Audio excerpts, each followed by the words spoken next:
Pakistan and India are now close to completing a drawdown of troops along their shared border, returning to pre-conflict levels. This was confirmed by General Zahir Shamshad Mirza, chairman of Pakistan's Joint Chiefs of Staff Committee, in an interview with Reuters on the sidelines of the Shangri-La Dialogue Security Summit in Singapore. Raju, this was, I would say, an escalatory war which has downgraded or which has lowered the threshold. And when I say it has lowered the threshold, previously, we used to be confined to the disputed territory. This time it has been in the international border. And now in the future even, it will not be restricted to the disputed territory. It would come down to whole of India and whole of Pakistan.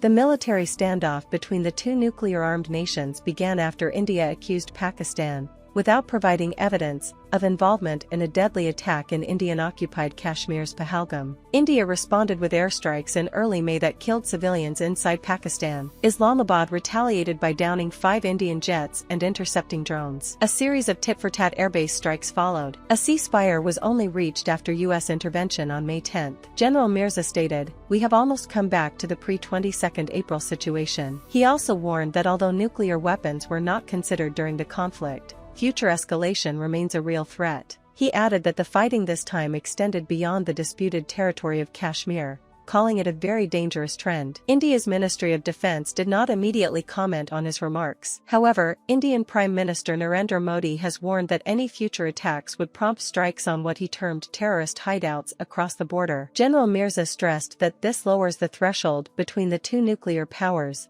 and future confrontations may not remain limited to disputed regions. He also noted the lack of effective crisis management mechanisms between India and Pakistan, adding that the window for international mediation in future conflicts would be dangerously short. Mirza emphasized that these issues can only be resolved by dialogue and consultations, not on the battlefield. Meanwhile, India's Defence Minister Rajnath Singh has issued a strong warning, stating that India would use its navy in any future confrontation with Pakistan. Speaking aboard the aircraft carrier INS Vikrant, Singh said, "If Pakistan resorts to anything evil or unethical, it will, this time, face the firepower and ire of the Indian Navy." He also claimed that India paused Operation Sindoor, the offensive against Pakistan, on its own terms, saying, "Our forces had not even started showing their might." In a separate diplomatic development, Pakistan has become a co-signatory to China's newly formed International Organization for Mediation, IOM, headquartered in Hong Kong. Deputy Prime Minister and Foreign Minister Ishaq Dar signed the convention,